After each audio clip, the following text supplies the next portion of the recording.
Have you got any advice for 21-year-olds who, I guess, seem pretty lost and they don't really know which direction to go in? What would you offer to those guys in terms of advice? Oh, I've got loads of pieces of advice. Loads. If you don't know what to do, don't go to university. Yeah. That's the first thing. If you know what you want to do and you need a university degree to do it, then obviously pursue that. If you don't know what you want to do, going to university is going to burn 3 or 4 years of your time and likely get you into a bunch of debt and a bunch of trouble that you don't need. If you don't know what you're doing, avoid university. Step number 1. 2, don't waste time on frivolous pursuits. Stop trying to live like the man unless you've actually become the man first. Don't chase women too much. Don't chase having fun too much. Don't chase clout too much. Don't try to be seen in cool places that you can't actually afford to be in. You know, Dubai is actually a very interesting example of this. I'm going to go off on a bit of a tangent here, but that's all good advice. It's simple. Dubai is a very good example of this because Dubai is a place where people can look like they're doing something big when they're doing absolutely nothing at all. There are hotels in Dubai, like the hotels I stay at, that are 1, 2, 3 grand a day, 10 grand a day. They do exist. And there are also hotels in Dubai up near the old town where, you know, the laborers and the workers stay that cost $35, $40, $50 a day. That does happen. You could fly to Dubai, and people do this. Men do this with no money because men don't have the ability to just, you know, hit dating apps in Dubai and live the good life. They come to Dubai with their friends. They have no money in their pockets. They have a nice shirt that they'll wear, fine. And they'll take a taxi from their really cheap hotel down to downtown, picture in front of the Burj Khalifa, click, picture in front of a Lamborghini, click. Now they're a guy with a picture in front of a Lamborghini in Dubai. They're a guy who hangs out in Dubai now. He's at the Burj Khalifa. He makes less than $1,000 a month, probably. You know, people do this. They literally clout chase based on location. And that is the biggest waste of time that I've ever heard of. You know, go on a vacation within your budget and have fun with your friends, by all means, and take your mind off trying to be somebody. But yeah, people pretend too hard today. And the effort it takes to pretend short term will make you look richer or cooler or more successful than you are. But if you take all the time that you spend pretending and actually invest it into trying to become what you're pretending to be, you'll get there. A lot of people, including my brother, who say that reading books is largely a waste of time. I used to have time to waste.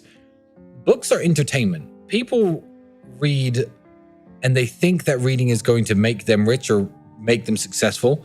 I feel like reading is putting your brain on pause. You know, you might be entertained for a while, but I just feel like it's a higher form of Netflix to me, you know? And even, you know, success books, you know, I saw a copy of Rich Dad Poor Dad somewhere here in your apartment. Yeah. I'm not saying that reading that isn't entertaining. I mean, there's a movie called The Pursuit of Happiness about, you know, I don't know if you've seen a Will Smith movie where he gets successful and stuff, but it's still not going to make you rich.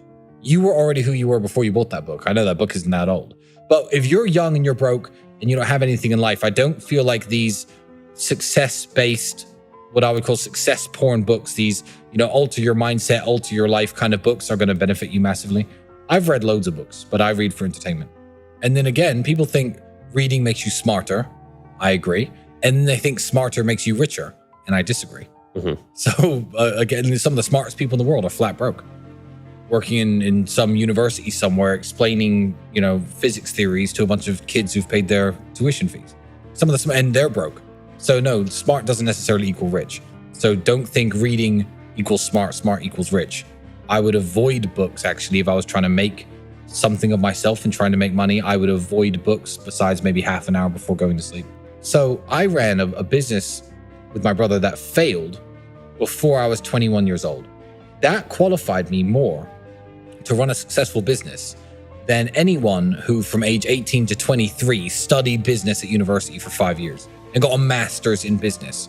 Me, having run my one failed company, was more qualified to run a successful company after that than they were, because the person who they learned from at university doesn't run successful companies. It's just a bunch of book learning. It's a bunch of theory that isn't really applicable to real business, in my opinion. University has a monopoly on the borrowing power of young people. The financial borrowing power that I have as a multimillionaire is huge. Young people have none. If you're 18, 19, and you try to get a loan, you can't get one. University has a monopoly on this. So if you're in the United Kingdom, and this is very, very sad, and you are 18 years of age, and you go to a bank, with a great plan. You say, I am going to start a business. My name's Tristan Tate. I'm 18 years old. The bank's already not interested. But let's say they even heard you out and you had a nice, solid business plan. Said, I need £30,000. I'm going to start this business. It's going to become a successful company in my town. Eventually, I'm going to expand to London. I'm going to be a millionaire by the time I'm 25. This is my business plan. Can I have £30,000? No. It will be no 100% of the time. If you're an 18-year-old kid and you say, hey, I want to be a pilot. I don't want to join the military and fight your bullshit wars that you want us all to fight to get a pilot's license. Plus, a lot of pilots, they want you to go to university first nowadays. But regardless, I want to be a pilot. Can I borrow £30,000? I need this many hours of flying time at this airfield on these aircraft. If I complete all these various hours, I'll have a pilot's license by the time I'm 21. Then I want to apply to work for airlines. Can I borrow some money, Mr. Banker? No. Hi, I don't really know what I want to do with life. I'm 18. Don't really know what I want to do. So I'm going to study business, economics. Oh, here's your check for 60 grand, 70 grand. Ching, ching. Here you go. Enjoy paying it back one day. They have a monopoly on the borrowing power of young people. And I don't believe that if the battlefield was fair and amounts of money were offered for things like pilots licenses, for things like business ideas, startups, I feel like if the borrowing power of young people was not concentrated and monopolized by university, young people could flourish so much better and so much more. Mm-hmm. But it is, which is why I'm going to plug very quickly the Real World, the educational platform myself and my brother have. We have 18 millionaires teaching 18 different modern ways of wealth creation.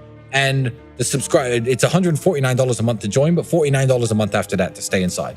$49. Everyone makes $49. And now you have 18 actual millionaires giving you lessons and telling you how to make money. Before you want to go to university, if you don't know what you're doing, go to the faculty car park. Go to the parking lot of your university where the teachers park and look what they're driving. You won't see one car that you'll ever want. Ever. So these are the people who are teaching you. These are the people who you're listening to.